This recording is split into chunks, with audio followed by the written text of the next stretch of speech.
Okay, I'll see if I can remember to talk into the microphone. So, good evening, everybody. So, as Simon said, my name is Sam Garner from Amiga Sinto.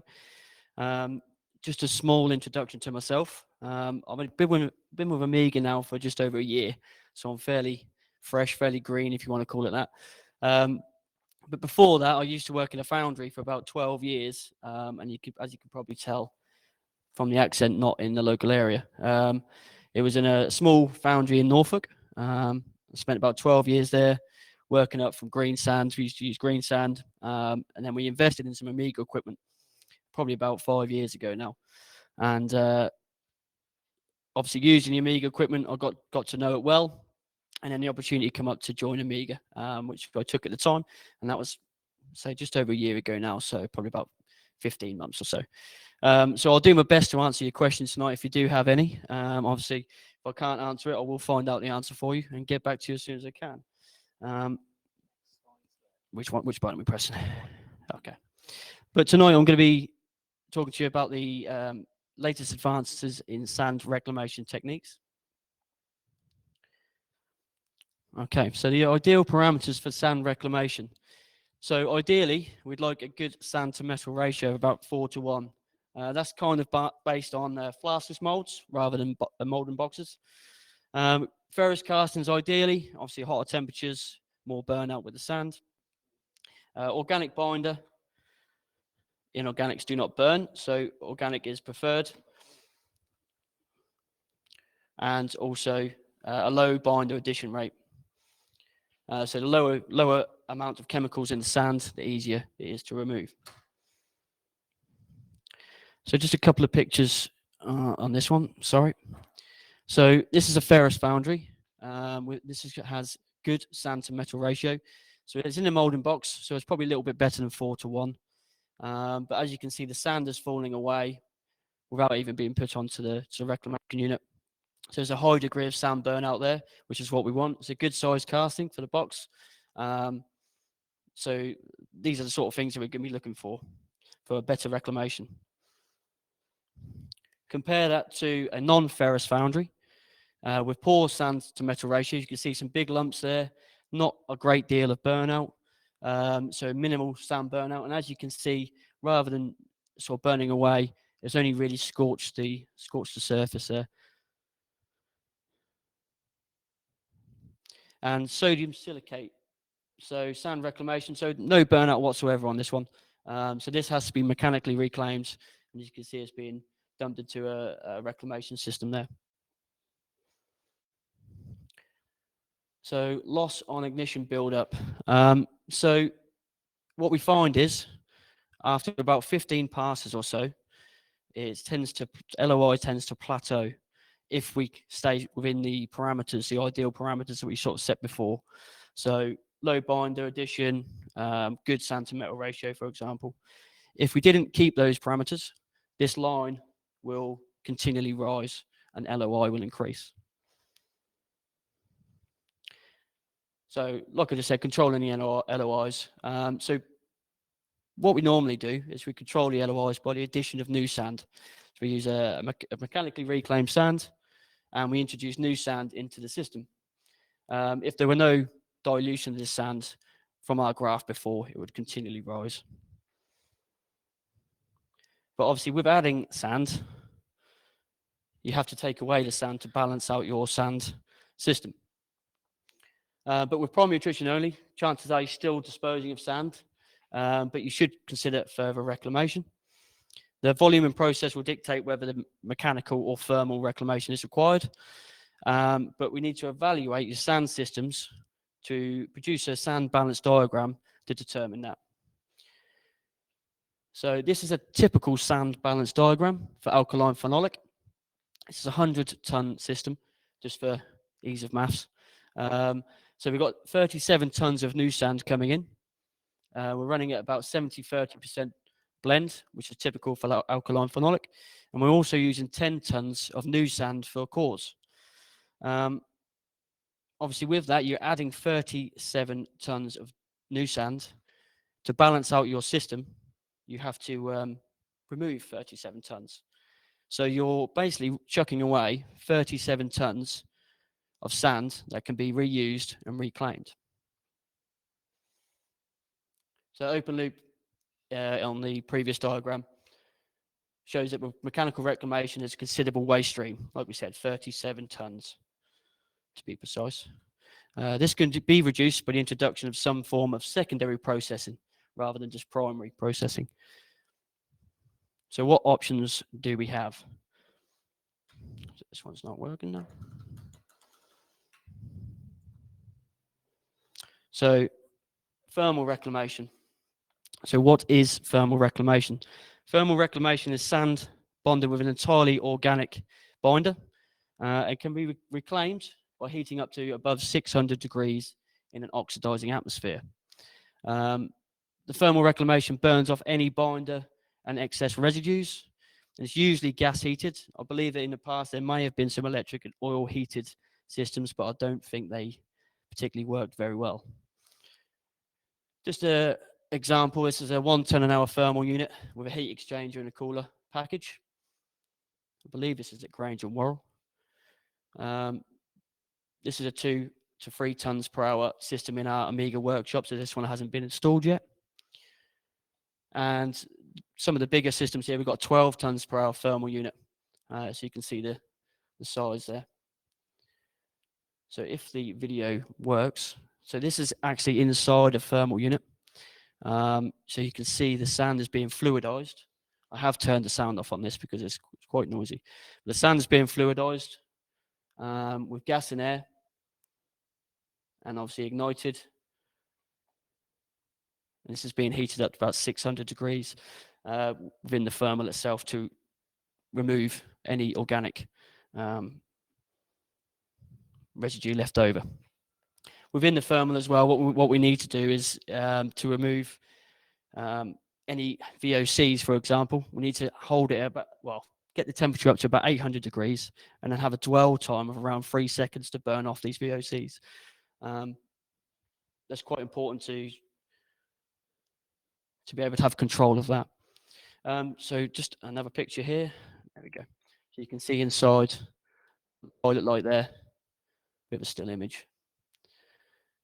But if we're adding thermal reclamation to our system, it sort of changes the figures here a little bit. So as you can see, we're still using this 100-ton system, but instead of adding 37 tons of new sand to the system, we're actually, because we're now reclaiming through the thermal, we're adding 29 tons of thermally reclaimed sand and only adding 8% or 8 tons of new sand. So in terms of costs, compared to 37 tons of new sand, say, I don't know, £50 if you're lucky for new sand per ton, we're now only adding 8 tons. So in this system, 70-30 still exactly the same. So what the thermally reclaim, what sand does is basically act as new sand. So LOIs is say around 0, same as new sand, and you're just introducing that back into the system, but you're reclaiming that sand rather than adding new sand. So considerations when we look at thermal reclamation. Obviously, there's a high initial capital cost with this system. It's an increase in fossil fuels, lots of gas being used on the system as well. You cannot reclaim inorganic binders and catalysts. And if you are using alkaline phenolic, you have to add an additive to be able to process the sand. It requires regular emission checks. Obviously, we're talking about the VOCs beforehand. And one of the main points of our thermals is we meet all European and US legislation. So just on the alkaline phenolic, you do have to use an additive. And what this is an anti-fusion additive and prevents sintering of the sand and aids removal of the potassium salts left over. It basically stops the sand from solidifying inside the thermal as well. It's quite important with alkaline phenolic. You don't really get it with furan. With alkaline phenolic, the additive is quite important. But is there an alternative solution? So around year 2000, Mark Fenius, the chairman of Amiga, he visited Japan and was surprised to see there was no thermal reclamation plants in use at all. There's only mechanical. Obviously, being in Japan, there's a lack of sort of resources there and gas resource, so they developed their own mechanical means. The scrubbers there were used for every conceivable process, from no-bake, organic and inorganic, greensand and even shell as well. One system that particularly caught the eye was called the USR. I believe it stands for Ultimate Sand Reclamation, something cheesy along those lines if it's Japanese. But it's manufactured by Sinto. In 2006, after much lobbying, Amiga was granted a license to be able to proceed and produce a USR scrubber under license. So what does a USR do? So the aim is to remove binder content by mechanical means without the use of gas. Several benefits to this. Because it's mechanical, it conditions and rounds off the sand grain. And the key thing is it doesn't damage. So previous techniques have damaged, we'll see further on in the presentation, but the potential to damage some sand grain rather than condition the sand grain. The sand system will need to be processed to achieve overall the required LOI reduction. But the sand balance diagram looks a little bit different with a USR. So this is actually processing all of the mechanically reclaimed sand instead of just the waste stream as you'd see in a thermal. So a little bit more waste with this one. So because it's mechanical, we produce a little bit more dust. So new sand coming in is around 15 tons. We're actually using a 90% reclamation rate on this one. So 90% reclaimed sand, which is being reclaimed through the USR. And we're adding 10% or 9 tons of new sand for molding. And we're actually using a 50-50 blend compared to 100% new sand on the cores. All of that sand is being mechanically primary reclaimed through a knockout system and then being sent through to the USR to be reclaimed again and reused. The only new sand we introduce to this system is what is waste, so dust produced or inefficiencies in your sand system. But there is another approach to this. So with the thermal, going back to the original points, we have a 100-ton system. Standard system is we add new sand to balance out the LOIs. But with the USR, what we can do is actually give ourselves a little bit more flexibility.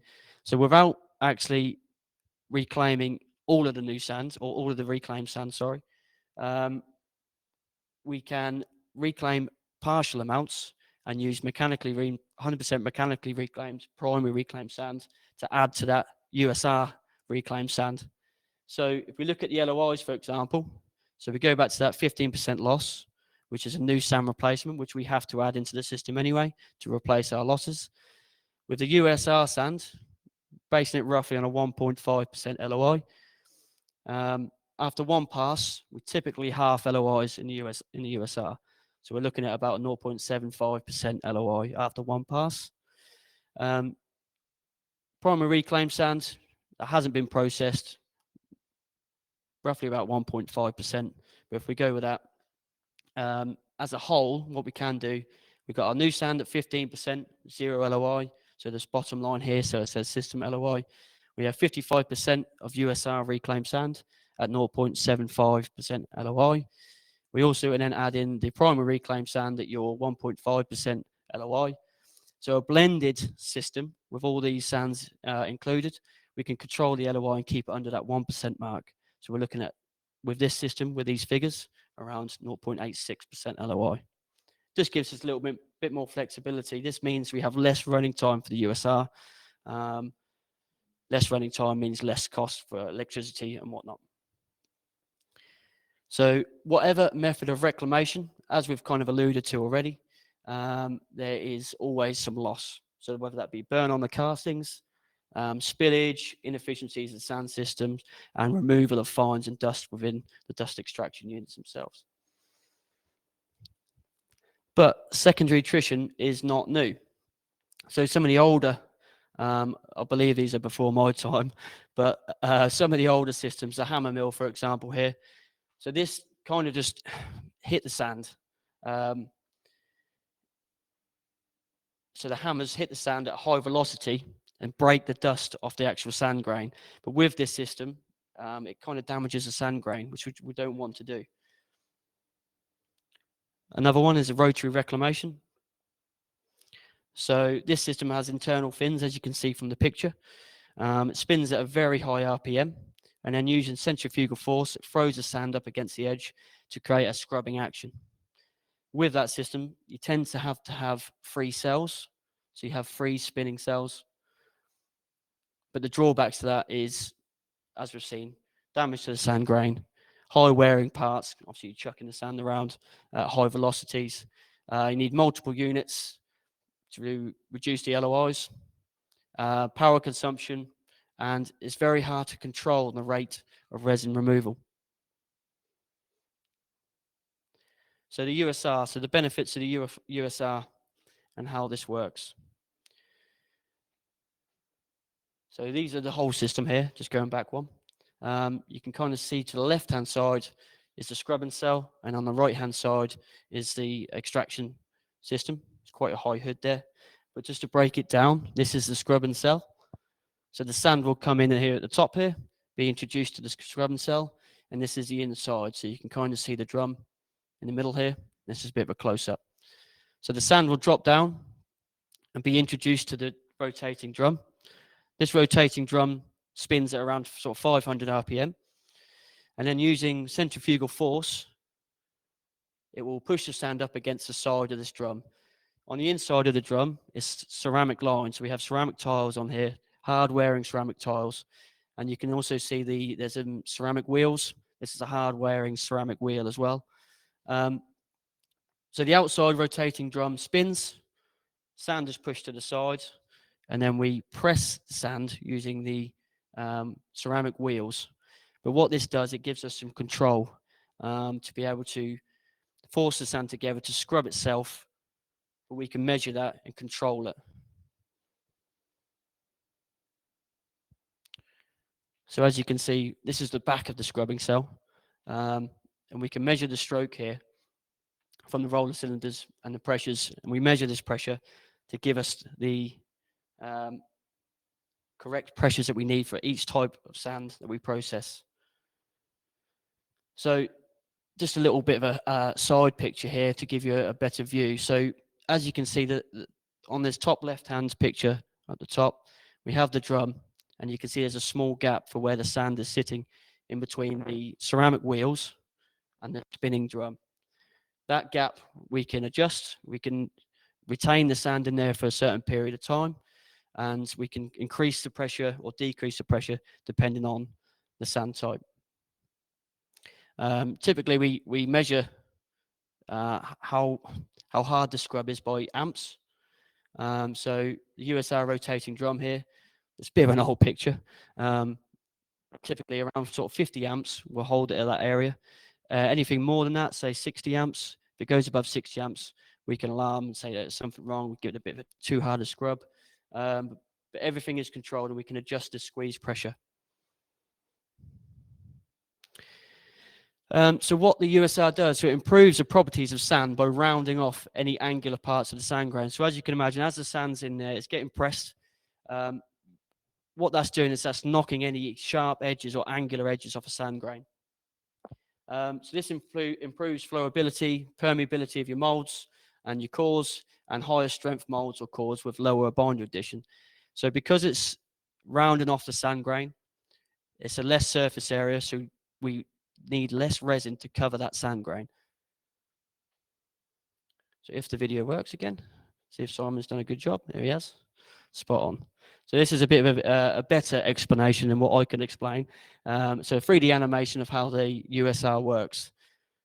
So coming down the vibratory pan feeder, taking out any oversized rejects, coming over a magnetic drum. We don't want any metallics to go into the USR, so we're taking out any metal contaminants at that stage.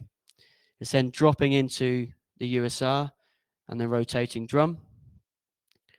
Sand is being squeezed, and it's coming up and out and over the top of the drum, and then falling away into the bottom of the USR. So you can see the sand's coming in, got the sand scrubbing zone there. And we can vary a lot of the, there's a lot of variables within the system, but we can control the actual scrub itself.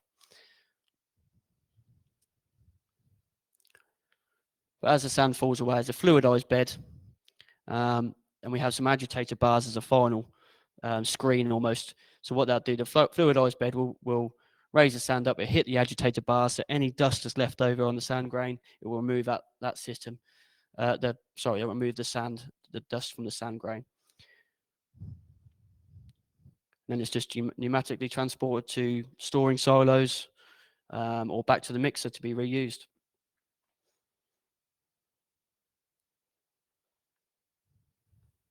So it's just showing you here how to the back of the system to be that's being controlled. So we've got primary treated sand here. So you can see there's a couple of sharp edges here. After the secondary treated sand, so it's been through the USR. You can see it's a little bit more rounded. Compare that to silica sand as well. There's a few edges on that one. We had some initial trials carried out when we first got introduced to the UK. And it was a non-ferrous foundry using alkaline phenolic binder. You could probably see the name up there. But these are the first tests that we did. So loss in ignition, you can see down the bottom, started off around 2.2%, and potassium as well as around 0.16%. So after one pass for the USR, you can see the LOI as halved, basically 0.9, and also the potassium is dropped as well on this system, which is quite important, 0.1%. So sand, again, this is sand after primary attrition. So after your standard knockout mechanical reclamation, you can see there's some residue left over on the sand grains. I don't know if you can see, but it's a couple of little puddles on the grain there. So this is resin that's been left behind that needs to be removed. So you can see here, it's a little bit of a better view. So on this right-hand side grain here, just on the bottom left of it, you can see some residue left over on the sand grain. But sand after the USR, after it's been secondary attrited, you can see the sand grain is a lot rounder and there's no residue left on the sand grain itself. And a little bit of a close-up on that one. You can see it's a nice round grain here on the right-hand side. This is a standard setup. So just got a HL unit here on the left-hand side, just being introduced and reclaimed through the system using a payloader. The sand's being primarily reclaimed, pneumatically conveyed to above the USR, and it's obviously coming through here through what we saw earlier is being processed and then sent over to sand storage. It's a very old picture of the control panel. Everything's done through HMI now, but this is just showing you the system running here as well. So some of the controls we have, we're looking at the amps, the motor amps. So we're looking at this one sort of set at 40. So shut down current as 40 on the right-hand side. Typically what we also see, because we're adding friction to the sand, there is a temperature increase. So say the sand comes in at 30 degrees, we normally say it can be sort of 10 degrees added to the temperature. So if we're looking at sodium silicate or inorganic reclamation, typically what we'd say is we need actually 2 passes through the USR. So as received, you can see the soda content there is 0.77. After the first pass, it's 0.3. And after the second, is 0.2.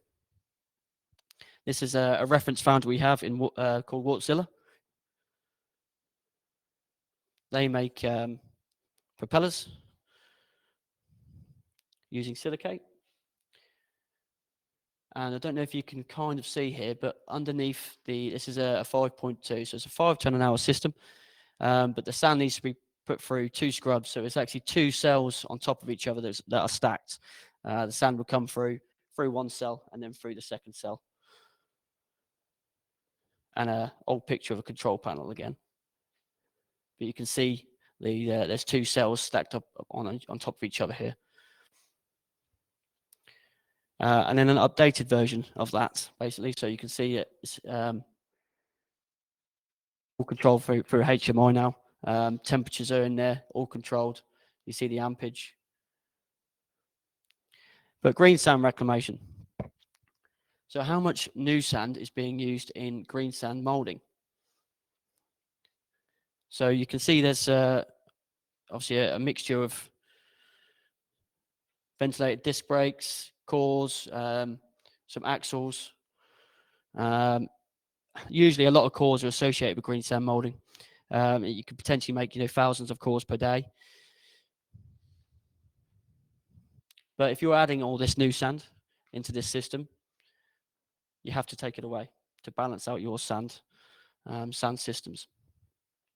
So the challenge is, the waste greensand is heavily contaminated with clay and coal dust and residual binder.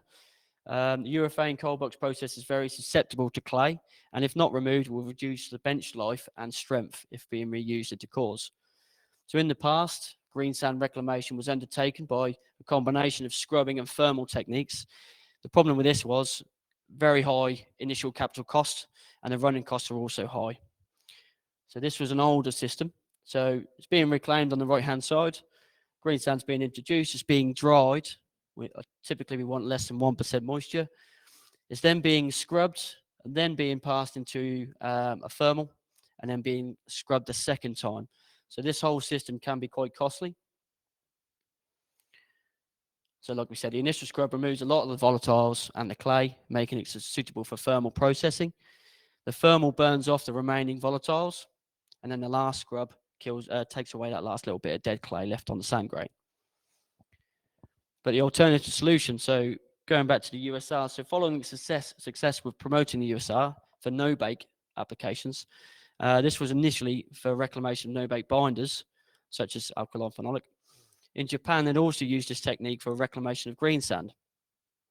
And after a visit to Japan in 2013, it was just decided that we should start to promote in Europe. So this is a typical layout of a greensand reclamation system. So this is using gravity.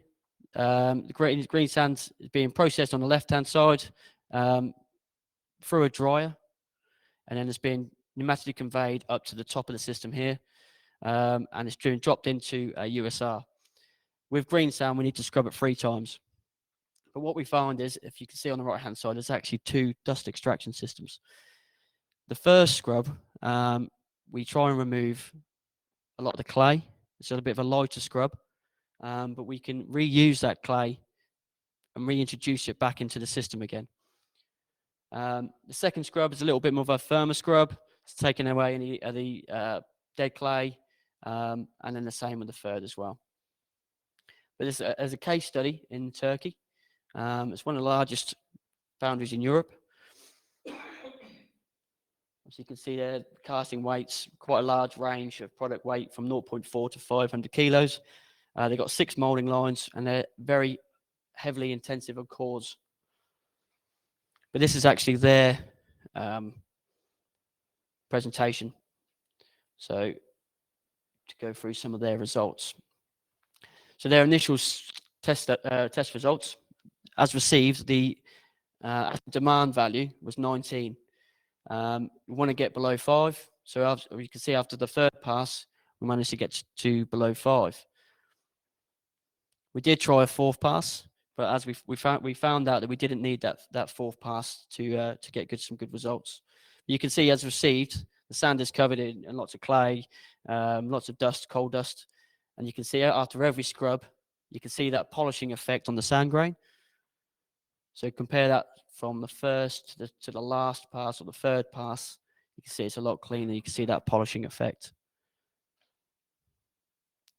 They actually trialed 100% reclaimed sand from the USR.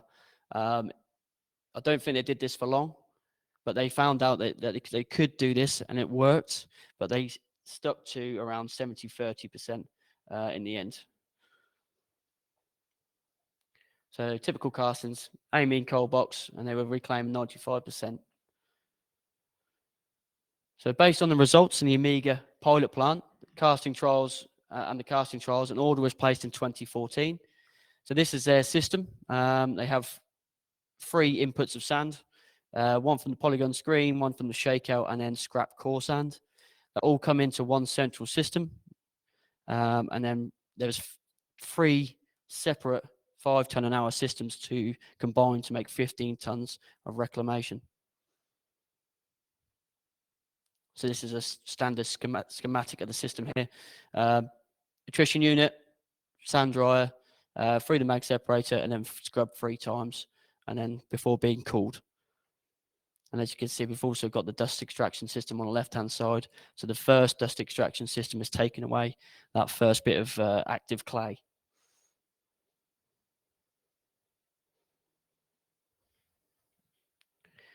So this is just a HMI screenshot of their control panel.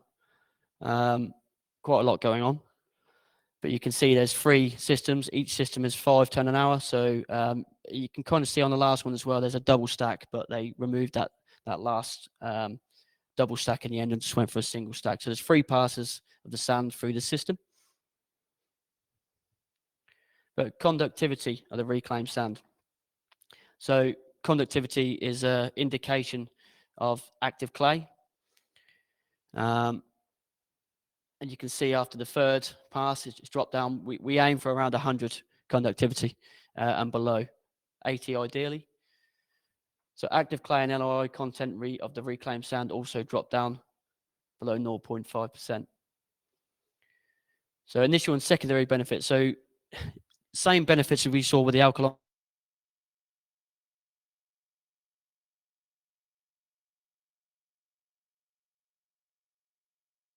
phenolic and no bake sands. We have a rounding off of the 25% in reduction of the binder using this system. Less binder addition meant less gas, VOCs, obviously reduction in the cost because you're using less binder, and less binder with less defects. After around 3 months running, they started to notice improvement in the greensand properties too. So they were using this system for their cores. But obviously, as they introduced these cores into their sand system, it's improved their molding greensand. And they put this down to the conditioning of the sand itself to a more of a rounded grain sand. Other benefits, you can see where it says Amiga on the left-hand side. This is where the Amiga system was introduced. So there's a better wet tensile strength, green shear strength, and compression strength after being processed through the USR. So I'm not going to read through all this because that would take me a while. But just a few key points. So from the rounder shape grains and silica distribution, they saw the benefits of the surface area and the surface quality of the casting itself. And obviously, as you can see, there's 40% increase in green compression strength, 55% increase in the green shear strength, and a 26% increase in the wet tensile strength.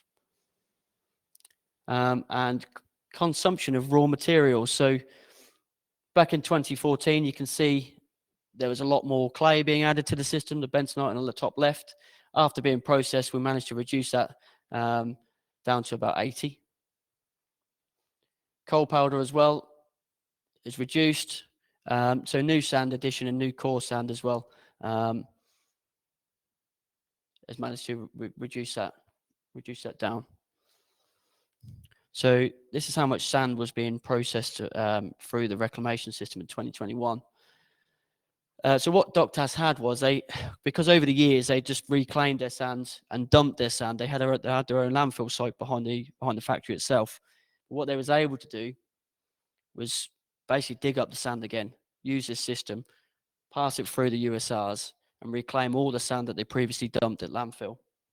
And it's a rough figure. They think that they managed to reclaim over 1 million tons of sand that they'd dumped beforehand.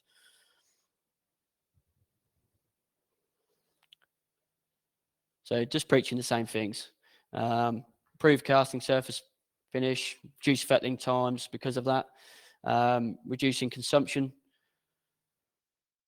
Green strength of cores was increased, and less resin to be able to, in relation to the strength. A couple of other references. So Peugeot Citroën in France in 2015, making ventilated disc brakes. So they was making out 100% new sand beforehand. You can see now they use 70% reclaimed sand. They reduced their anti-vein, so they don't actually use any anti-veining additive in there now whatsoever. They reduced their binder, and they got the same results. Scania in Sweden, massive foundry. Not sure if it's fully up and running yet, but it's a £129 million investment into a state-of-the-art greensand foundry. So 90,000 tons per annum they're looking to do. And they've installed one of these, one of the USR systems in there to reclaim their sand. So the sand is fed directly from knockout. Sand temperatures are around 150 degrees C. There's a mix of core and green sand in there. The system is 20 ton an hour capacity, consisting of 6 USR 10 cells, so 2 to obviously get the 20 ton an hour capacity. Customers plan to reuse the dust from the first pass to introduce the active clay taken away. And obviously there's further savings there. This is their setup. So instead of a sort of gravity, it's just gravity from top to bottom. So there's 6 cells here. I can't remember the height, but it's pretty high, this one. I think it's around 70 meters. A few pictures of their installation. Another one in Funfrap in Italy.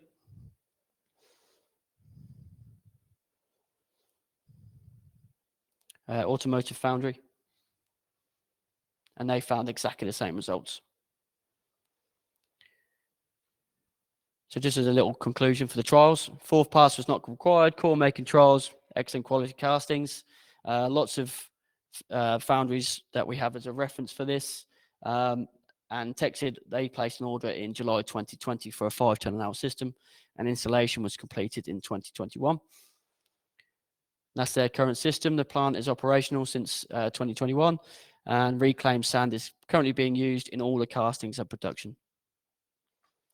They also noted reduction in expansion type defects as well, because the sand has already been thermally, not thermally reclaimed, but introduced to the thermal heat from the casting. It's gone through its alpha beta sand transformation stage, so they noted less expansion type defects. And a few other reference foundries there. So most notably Urac down in Poole. They've just installed a 5 ton an hour system. For smaller greensand foundries, there's another video here, Simon. I don't know if we actually put this one on. But instead of having three cells, we looked at, it might play. Not sure. If not, don't worry about it, it's fine. So instead of actually using 3 cells, we use 1 cell, but reintroduced the sand 3 times. It's a cheaper alternative to having 3 cells. And the only thing with this is you get less sand coming out, because obviously every pass, you're taking away a little bit of dust. 40% dust on the first pass, and obviously that drops second, third pass, but it's going through 3 times.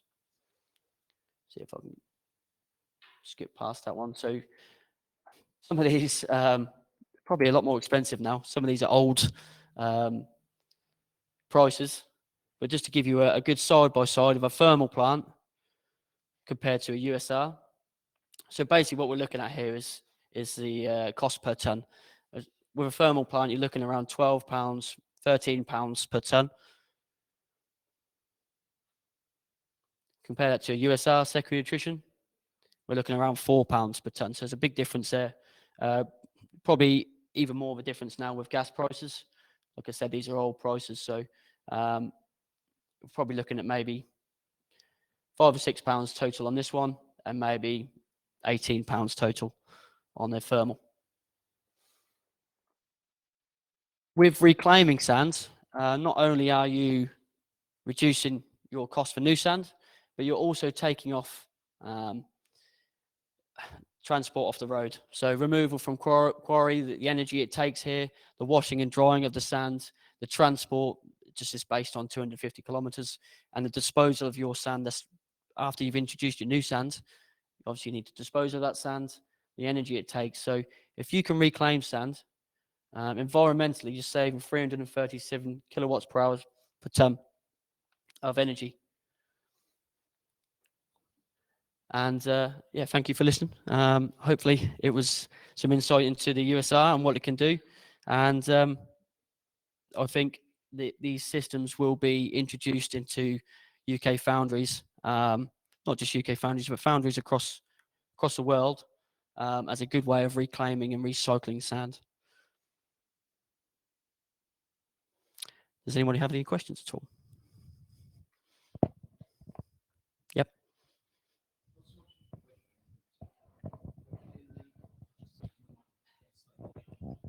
Yeah, it's not so much of a question, but working in the shell moulding process, we looked at this reclamation back in the 1990s, and I'm sure the technology's improved tremendously since then. It did work, but at the time, Ford Motor Company was 70% of our business, and they deemed it as a process change because of the change in the shape of the sand grains. And basically that killed it off because we would have had to resubmit all the work again on there. I don't know whether you've ever experienced anything like that. It doesn't look like it by how many people are using it. No, I can't tell from the conversation. It's a question I can ask. Sorry. In terms of process, sorry. In terms of a process change, I'd be surprised if they looked at that as a negative process change, because you're increasing what is deemed to be a quality, the quality of your sand, your shell sand. The reasons behind that, I don't know. Maybe it changed the chemical composition of the sand. I'm not sure.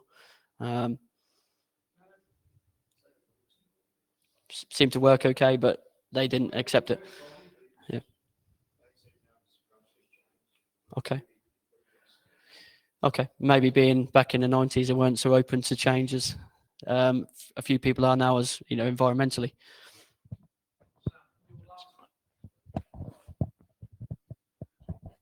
Sam, one of your last slides shows 337 kilowatts per ton. That's 100 quid. So this is the same as you can take. It's more the environmental impact that you're taking off the road every time you bring some sand in and take some sand out. Yeah. Over time, it's going to build up.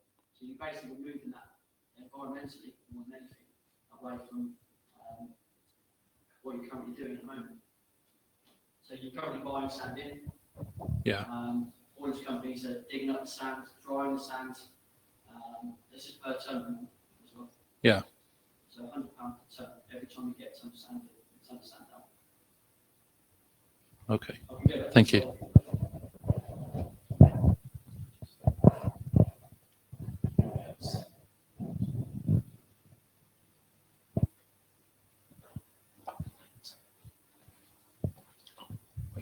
You can do the vote thanks as well. Right. Good evening, gentlemen. It's been very heartening to come here today to hear a very proficient lecture, very, very well presented. Sadly, next month I'm doing it and it won't be anything like as good. Sam, that was most informative. The equipment that Omega Sinto produce and supply is very good quality. We use some of it ourselves. I wish we could afford more. So if you could have a word with Mark, that would be most beneficial. So on behalf of everybody here, I'd like to thank you and Omega for your excellent lecture and the the meal which is now going to be provided. So gentlemen, if you join me in showing your appreciation in the normal way.